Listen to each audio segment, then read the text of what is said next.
Mutton pizza झोपड़ी dhaba driver stop. नल्ला मल्ला नाम के जंगल के बीच सागिरा नाम का एक गांव था।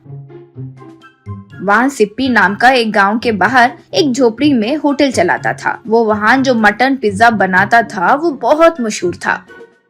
रास्ते पर जो लॉरी ड्राइवर्स गुजरते थे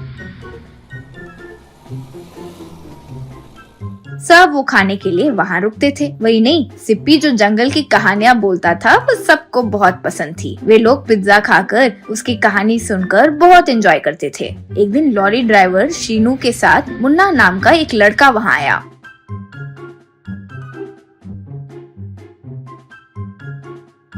उन्हें मटन पिज्जा देने के बाद उनसे सिप्पी, भैया परसों को आप जाने के बाद एक बड़ा सा शेर आया था यहाँ। पूरे 10 लोग कस्टमर थे भाई। वे डरने लगे और मैं एकदम उसके ऊपर कूद गया। फिर उसके मुंह में हाथ डालकर उसका जो दांत होता है ना वो फट से तोड़ दिया भाई। बस वो डर के भाग ही गई बेचारी। तब से कभी कभार आकर एकदम से बेचारी बनकर दया करो वाली जैसी देखती है। फिर मैं ही दया करके उसे मटन पिज्जा खिला देता हूँ भैया। यूँ कहा तब सीनू, तुम सुपर हो भाई, तुम ही हो भाई। वैसे जो भी हो टाइगर सिप्पी ही है। यूँ कहा तो मुन्ना, भैया वो ऐसे ही बेकार की कोई कहानी बता रहा है तो आप भी ऐसे ही झूठी तारीफ कर रहे हो। शेर का दांत निकाला, शेर का दांत, आप यकीन भी कर लिए हो। यूँ कहा सिप्पी, ओए ओए, सीनू जो वीर शूर की बात कर रहा था वो तुम ही हो क्या? भाई जंगल में नया हो, ये सब तुम्हें क्या लेना देना? अच्छे से मटन पिज्जा खाकर सीनू के साथ चले जाओ। मुन्ना, देखो भाई, हमारा सीनू भाई जो तुम्हारे बारे में बिल्डअप दिया ना, रास्ते में सुन कर मर गया था। अब तुम्हारा बारे में, तुम्हारा ये शेर का कहानियों के बारे में यहाँ सारे ड्राइवर्स के सामने साफ कर ही देता हूँ। यूँ कहा तब सीनू, अरे तुम्हारे इस झगड़े में मुझे शामिल मत करो। पहले ही मैं बहुत ज्यादा खा लिया है। अब मैं लॉरी में जाकर सो जाऊंगा। शेर आएगा तो वो सब संभाल कर फिर आना मेरे पास डिस्कस करने के लिए। कहकर वहाँ से चले गया। फिर मुन्ना इंतजार करने लगा। इस तरह थोड़ा समय बीत गया। होटल में मुन्ना और सिप्पी ही थे। अब होटल में एक बड़ा सा शेर आया।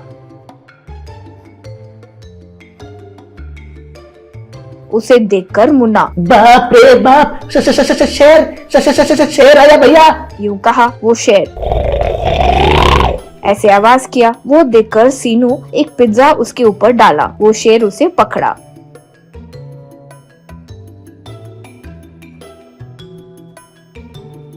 अब शेर से सिप्पी, अरे टाइगर, ये मुन्ना नया है, नया काम पर लगने के लिए आया है। थोड़ी देर जाकर तुम दोनों जंगल में खेल कर आ जाओ। नया है सोचकर उसे मत खा लेना। यूँ कहा तब मुन्ना, क्या भाई, क्या बात कर रहे हो? शेर के साथ मैं क्या खेलूंगा? भाई आप महान हो, मैं मान गया। पहले उसे बेच दो भाई, मुझे बहुत डर लग रहा है। यूँ कहा वो शेर मुन्ना के पास आया। मुन्ना डर से भाग निकला। शेर भी कुछ देर तक उसका पीछा किया। इस तरह मुन्ना बहुत दूर तक जंगल में भागने लगा।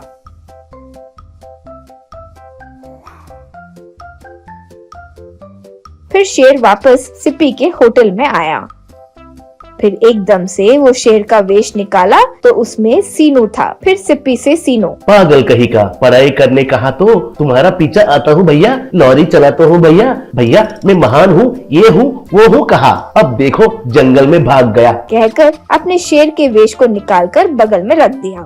कुछ देर बाद आकर मुन्ना सीनू से विनती करके पढ़ाई करूंगा कहकर ले जाने के लिए कहा। इससे सीनू भी खुशी से मान गया। फिर दोनों लॉरी लेकर चले गए।